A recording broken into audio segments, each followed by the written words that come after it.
Halo semua, hari ini kita akan membahas buku penilaian Bu Pena jilid 6D. Coba buka buku halamannya 177 yang judulnya penilaian akhir tahun.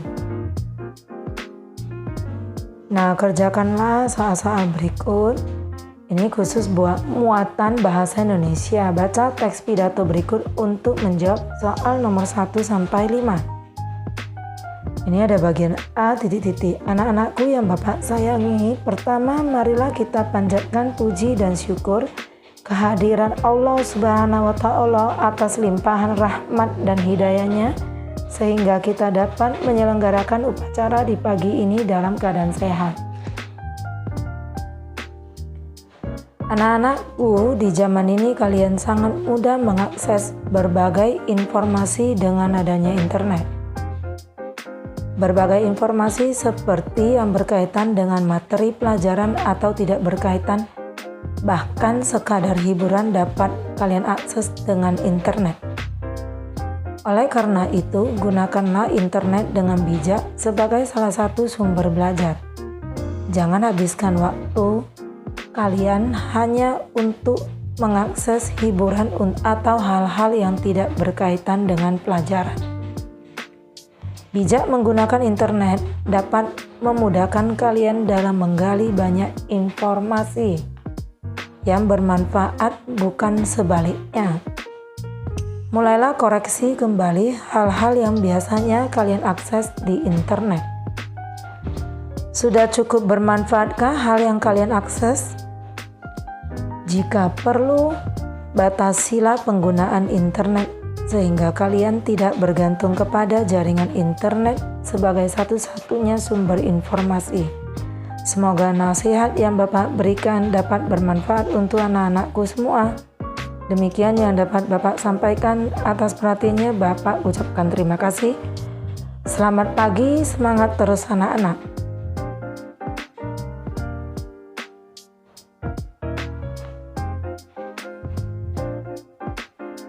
Nah, kita lanjutkan ke bagian soal. Kita mulai dari nomor 1. Bagian yang tepat untuk mengisi bagian A adalah A yang titik-titik tadi. Isiannya adalah B. Selamat pagi anak-anak. Nomor 2, berdasarkan pidato tersebut yang berperan sebagai orator adalah titik-titik. Orator berarti orang yang berpidato, yaitu Bapak Guru. Dan yang berperan sebagai audiensi atau pendengar adalah jawabannya siswa atau murid. Nomor 3, lokasi pidato tersebut disampaikan adalah, berarti tempat disampaikan yaitu di lapangan sekolah. Nomor 4, menggunakan internet secara bijak adalah dengan menggunakannya untuk keperluan.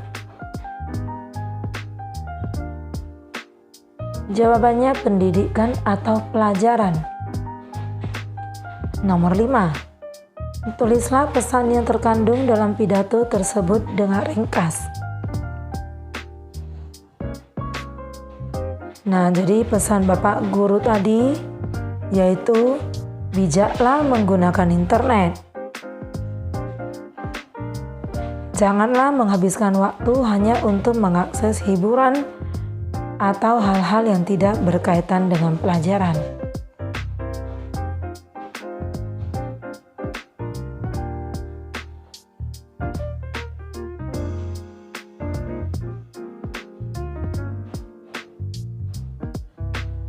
Kita lanjutkan.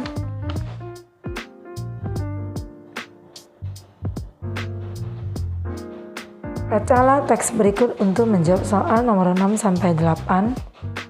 Manfaat mendaur ulang sampah di lingkungan rumah.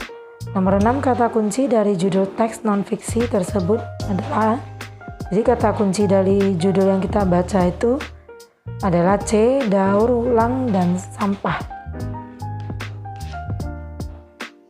Kita lanjutkan ke halaman 178, yaitu nomor 7. Makna kata daur ulang adalah B. Pengolahan kembali bahan yang pernah dipakai. Nomor 8. Jika teks non-fiksi tersebut dibagikan masyarakat, berdasarkan kata kuncinya teks tersebut akan berisi informasi tentang berbagai manfaat mendaur ulang sampah.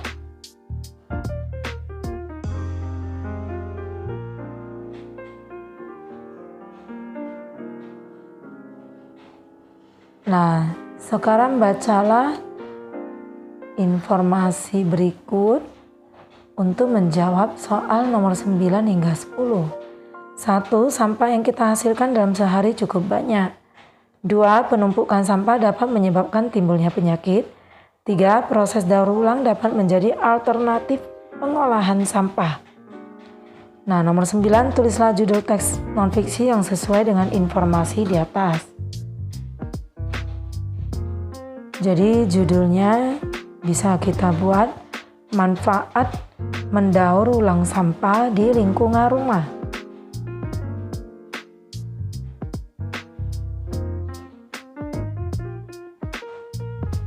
Kemudian nomor 10, tulislah sebuah paragraf yang berisi informasi di atas.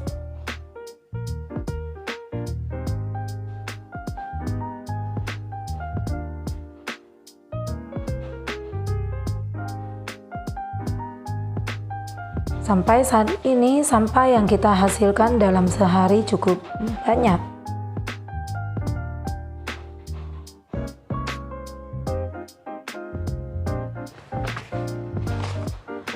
Hanya sedikit yang dapat dimanfaatkan kembali.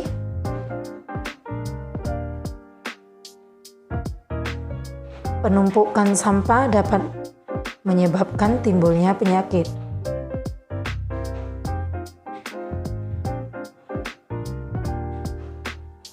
Selain itu, sampah dapat menjadi masalah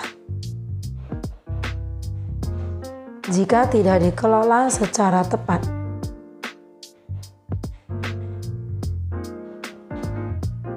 Menanggapi masalah tersebut, masyarakat sekitar berinisiatif untuk melakukan proses daur ulang.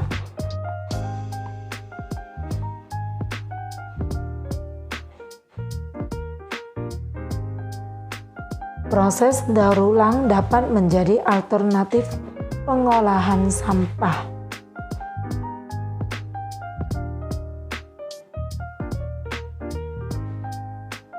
Contohnya, sampah bungkus plastik minuman. Nah, bungkus tersebut dapat dijadikan tas jika dijahit.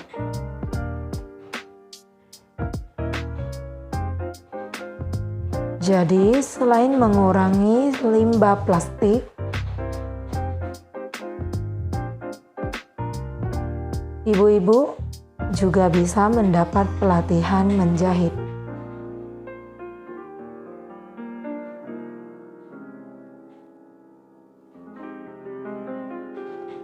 Kira-kira seperti ini paragraf yang bisa kita buat. Bacalah teks berikut untuk menjawab soal 11 sampai 15. Ini yang judulnya masyarakat berdaya dengan adanya bank sampah. Sampah dapat menjadi masalah jika tidak dikelola secara tepat. Pengelolaan sampah secara terpusat oleh pemerintah menjadi solusi jangka pendek. Akhirnya, sampah tetap menumpuk di tempat penampungan akhir. Hanya sedikit yang dapat dimanfaatkan kembali.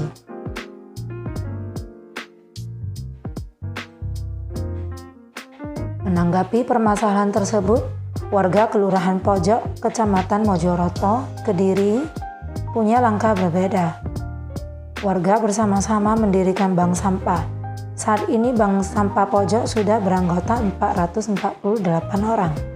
Jumlah tersebut semakin bertambah seiringnya meningkatnya kesadaran warga dalam pengelolaan sampah. Bank sampah beroperasi setiap hari Sabtu. Masing-masing anggota mengumpulkan sampah-sampah yang sudah dikategorikan. Sampah-sampah tersebut kemudian dijual kembali ke pengepul. Dengan adanya bank sampah, warga anggota dapat mengumpulkan uang tambahan. Penghasilan dari bank sampah bahkan dapat digunakan untuk beasiswa anak anggota. Sampah pun terkelola dengan lebih baik. Kita lanjut ke nomor 11. Salah satu informasi penting dalam teks tersebut adalah jawabannya B. Warga Kelurahan Pojok Mojoroto, Kediri mendirikan bank sampah. Kemudian nomor 12. Kalimat tanya yang sesuai dengan kalimat yang dicetak tebal tersebut adalah jawabannya ini yang tebal nih tadi yang di atas. Dari menanggapi sampai bank, jawabannya itu untuk membuat kalimat pertanyaan yang sesuai adalah D. Bagaimana warga menanggapi masalah sampah. Nomor 13. Berdasarkan informasi dalam teks manfaat dari pengelolaan sampah yaitu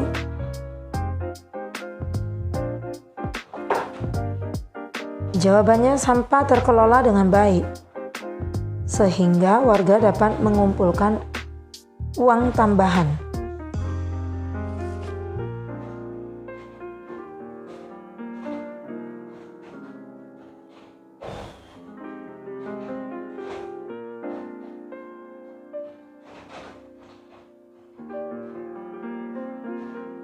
Sekarang nomor 14, tulislah pokok pikiran dari seluruh teks tersebut.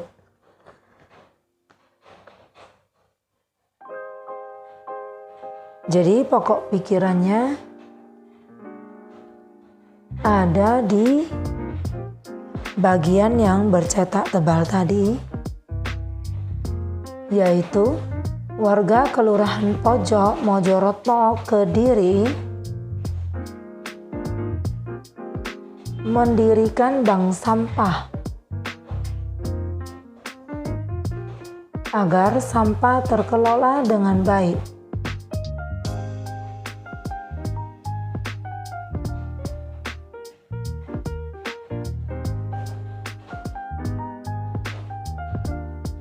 Nomor 15, tulislah kesimpulan dari teks tersebut. Jadi kesimpulan dari bacaan tadi, dengan adanya bank sampah, warga dapat mengumpulkan uang tambahan.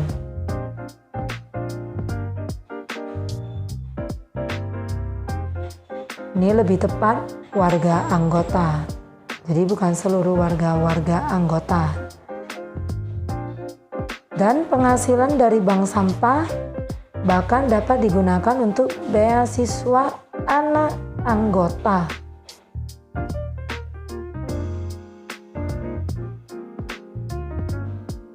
Dengan demikian, sampah pun terkelola dengan lebih baik.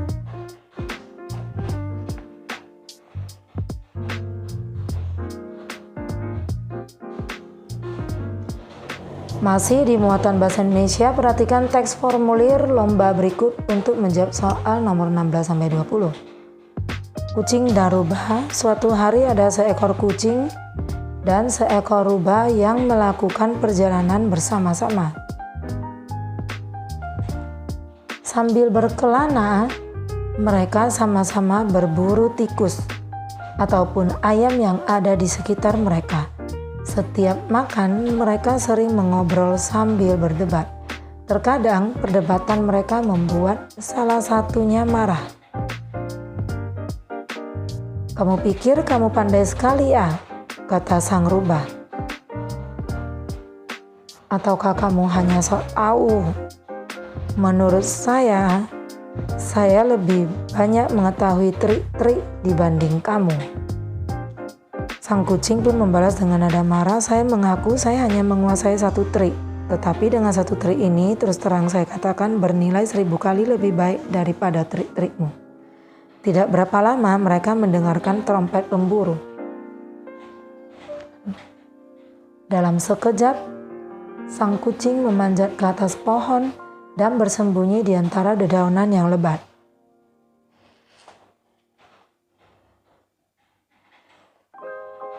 Inilah trik saya, katanya kepada sang rubah. Sekarang perlihatkan padaku trik-trikmu yang berharga. Walaupun sang rubah memiliki banyak rencana untuk meloloskan diri, ia tidak dapat menentukan rencana dan trik yang mana yang akan dicobanya terlebih dahulu. Saat pemburu telah dekat, ia mencoba menghindar. Kemudian ia mempercepat larinya lalu bersembunyi masuk ke dalam lubang, tetapi semuanya sia-sia. Pemburu tersebut berhasil menangkapnya. Nomor 16. Teks di atas termasuk teks D. Fiksi karena berisi hayalan atau karangan penulis.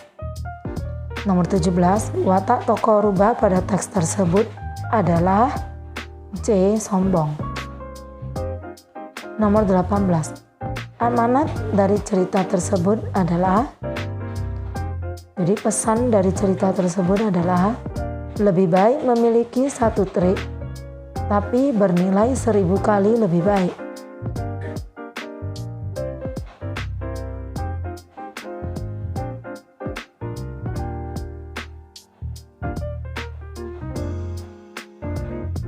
Nomor 19. Apa ciri-ciri teks fiksi berdasarkan teks tersebut? Jelaskan.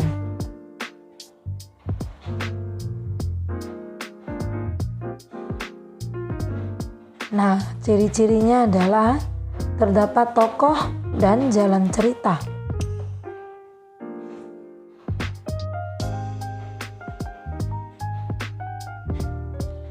Nomor 20.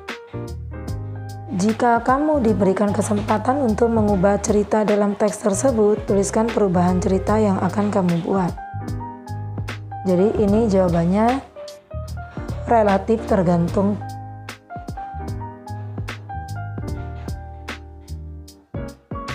Jadi ini contohnya saat pemburu datang, kucing berhasil memanjat ke atas pohon, sementara rubah masuk ke jaring perangkap si pemburu.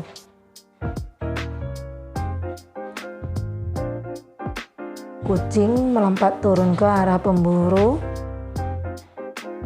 dan lalu mencakar wajah pemburu dengan kuku-kukunya yang tajam.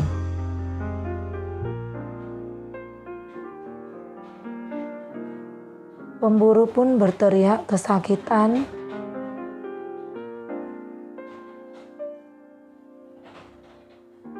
Pada saat itu, kucing segera merobek jaring perangkap itu. Dan rubah pun berhasil melepaskan diri. Lalu rubah dan kucing segera lari dan bersembunyi di tempat yang aman, yang jauh dari si pemburu. Cerita tergantung imajinasi masing-masing, bisa juga dibuat variasi yang lain. Ini hanya sebagai contoh. Kita lanjutkan ke halaman 180, masih di muatan bahasa Indonesia.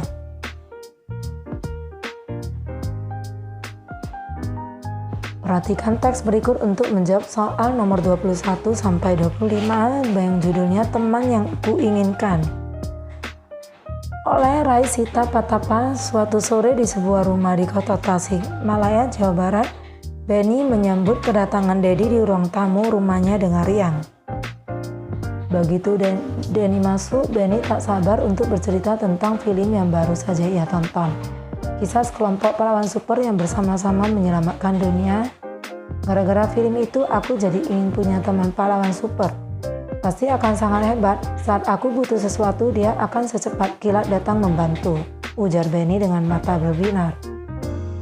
Benny tak henti berceloteh sementara Daddy mendengarkan saja. Ia datang sore ini karena permintaan Benny saat di sekolah siang tadi. Mereka semua bersahabat dan punya kekuatan super masing-masing. Semuanya bergabung dan menyatukan kekuatan. Oh iya, tunggu sebentar ya, ujar Benny kemudian sambil berlari masuk ke ruang tengah rumahnya. Akhir tahun ini, sekolah mereka mengadakan pawai pakaian daerah. Benny sempat melihat Daddy murung karena tak punya pakaian daerah. Daddy juga sempat bercerita bahwa ayahnya akan sangat kesulitan kalau harus membelikan pakaian daerah untuk pawai. Lalu Benny keluar sambil menyerahkan sepasang pakaian adat Melayu Kalimantan Barat. "Kamu dapat memakai pakaian ini untuk pawai," kata Benny. "Aku punya sepasang lagi pakaian daerah Jawa Barat."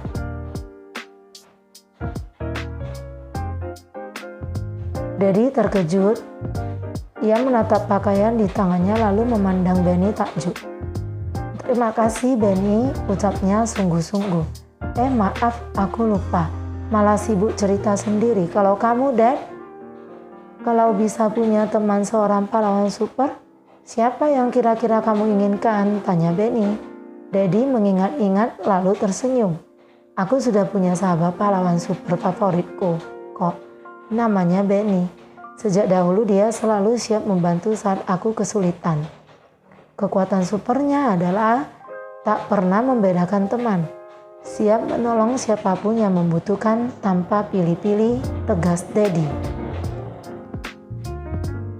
Nomor 21, watak tokoh utama pada cerita tersebut adalah B. Dermawan.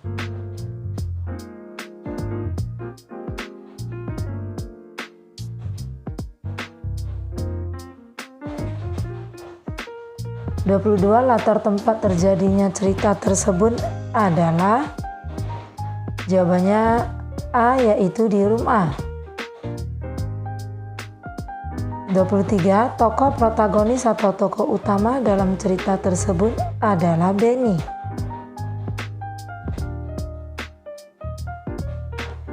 24, pesan apa saja yang terdapat dalam cerita tersebut? Jadi pesannya sesama teman harus siap membantu saat kesulitan tanpa membeda-bedakan.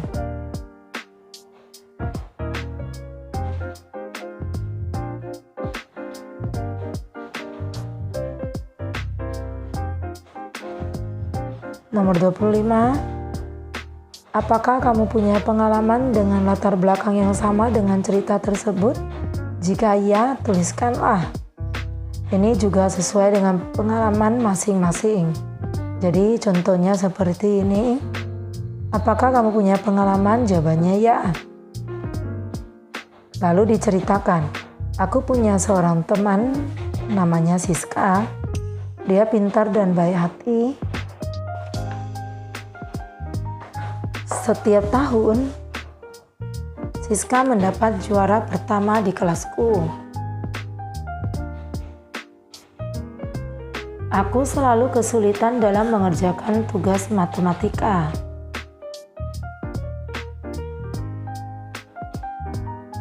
Namun, Siska selalu siap membantuku.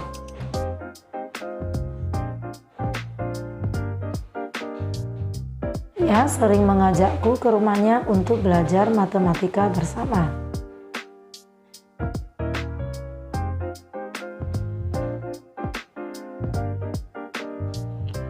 Sekarang nilai matematikaku tidak jelek lagi.